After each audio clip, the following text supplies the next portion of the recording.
This segment's being sponsored by the Tennessee Wildlife Resources Agency.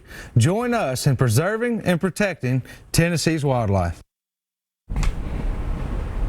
All right, everybody, this next segment's being sponsored by Taylor's Archery. Y'all can find them at 100 East Lauderdale Street in Tullahoma, Tennessee, or you can give owner Tracy Taylor a call at 931-563-7706. They've got all the brand new 2021 Bowtechs, Hoyts, Matthews. Whatever they can you get you want. set up and ready to go with whatever you want and get you ready for this upcoming tournament season, because that's fixing to kick off right now, guys.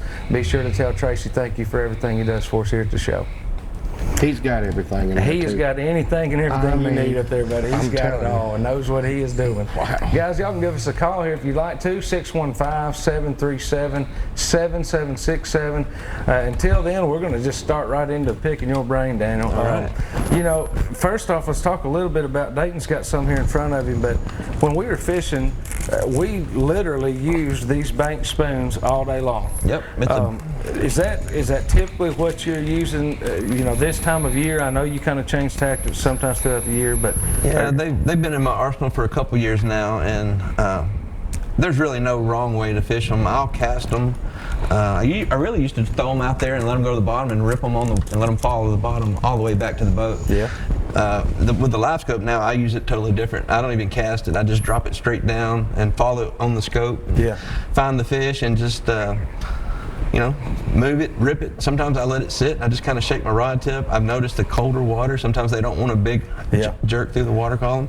So a lot of times we'll just shake it at them. And man, that's where I kind of got Dayton for a little while that morning. Was, you know, we're used to ripping them, and that's how Dayton actually he kind of taught me, you know, everything I had known up until that day about spooning. But we started I was just barely finessing it that day, and it was drawing twice as much bite. And your arm was way to the right, like it was way over here. I was just pushing him out of the way, and that way I could work his fish when they came in. Yeah, he caught up there later on when you got him into that one that had hooks on it. Yeah. But it took him a little while to catch up. My hooks were straight like that. It took him a little bit to catch up, but no, I mean it did. It worked very well, and there was something that you had mentioned when we very first were coming into that first video, and I even had something pulled up on the screen about it because it did turn out to be a very valuable tip, especially for that day. But those fish that were suspended 15, 20 foot off the bottom were twice as aggressive as the fish at the bottom. Yeah, definitely. And you can see that on the screen when you're down there at the bottom or close to the bottom in 50, 60 foot of water, and they don't react or they do turn and run away from you. And then when you see a fish coming in on the screen higher in the water column, I get excited because I know I can catch that fish. So I go to that fish. Usually the fish will start, you'll see it start rolling on the bait. If we've got clean water, usually it doesn't take that many rolls, but that they are more aggressive up higher. If I haven't learned anything from the live scope, that's probably my biggest thing I picked up on. That's definitely a big tip from that day, and it helped a lot that day, and it's something I'll always keep with me. All right, we got a caller here. Richard, how you doing tonight? Doing pretty good. I just wanted to call in and tell Daniel that I'm trying to talk my wife into letting him take us fishing. Well, he might even let you catch one next time. We'd already discussed it tonight that we're going to have to let you get in on it with us next time. Hey Richard. But look, he's got something for you. Hold on a minute. I was looking for you. I thought you'd be here, so we brought you a hat. And I got to thank everybody over at Punch Promo Products, Nick Scaff, there in Mount Juliet. He made us some real nice hats, so I got everybody a hat. He's got one for you there, Got you one, Richard, too. So. All right. He's going to give it to you in the morning, okay? Yes, great. And Tanya wanted me to remind y'all that if you're going to go over at Hoppy's and eat, it's not the cheeseburger you're after. You want to take your wife with you and be sure and get a plate of pancakes to share. You ain't kidding. Them are just as good, ain't they? Yeah, they are. Big pancakes, ain't they? Well, So, Richard, have a good night. Thanks, we Richard. appreciate it, man. We'll talk to you soon, buddy. Daryl, how are you doing? I'm doing good. How are you? Doing great. We appreciate you calling. How can we help you tonight?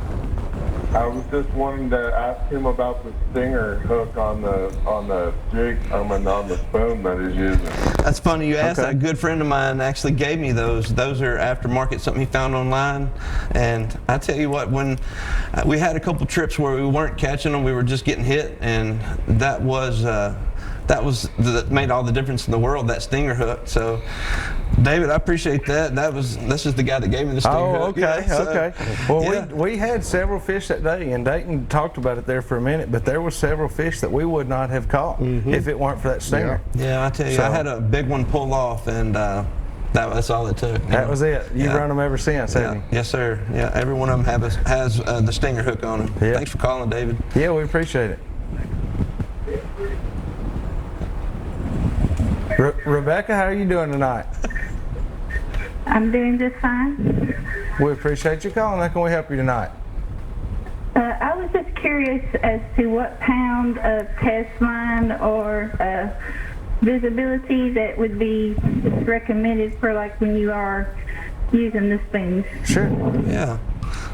Hey, Becky. Hey, my spinning rods had 8 to 10 pound test on them. Some of my bait casters, my quantums, have anywhere from 14 to 16 to 20 pound. It really varies, but I use mono. I use string. That's pretty much all I use. So do you use like high visibility or fluorescent lines? No, I use clear blue fluorescent pretty much all the time. So I change the line a lot on my rods, and I fish at night a lot. So the clear blue fluorescent line string, anywhere from 8 to 20 pound is what I use. So you're not using real heavy lines? No, we're using medium action spinning rods. So, Okay. yeah, it's a lot more fun on the medium actions. It is. Alrighty, well, thank you very much. All right, bye. Thank you for calling. Have a great night. You too, sir. Bye-bye. All right, guys, let's get ready to go over and do this week's tip of the week. This week's tip of the week is being brought to you by Phoenix Custom Quality Rods. You guys can find them at phoenixrods.com or give us a call in the state of Tennessee. You can call Mr. Jim Brewer at 931-213-1455 and let him take care of all your Phoenix Rods needs. All right, Dayton, you had one for us tonight. What you got? All the boats have been put up all winter. You got your die-hard fishermen, you got your fair weather fishermen. It's time for you guys to check your batteries, your lower unit oil, go on and get everything serviced. You do not want to be out there in a dead battery or anything like that this time of year. It'd make for a cold evening today, I'm just wouldn't saying, always check your stuff. Go through your fire extinguishers, your life jackets, it? Yep. your whistle. Be ready for the year, because safety is regardless one of the major things that we need to be worried It about. is. And you want to worry about it now, not when it's time to head out Exactly. there. You don't want to wait till May and the officer has to give you a ticket because your one life jacket's short. It's going to do it. Get it all done. Make it easy. There's going to be a lot of people on the lake this year. That's right. A lot. There is. So safety is going to be will one of the of major utmost. deals. Yeah, it will. We appreciate that, Dayton. Guys, we're going to take another quick break. We'll be back here in just a minute with Daniel Brown and some more Southern Woods and Waters.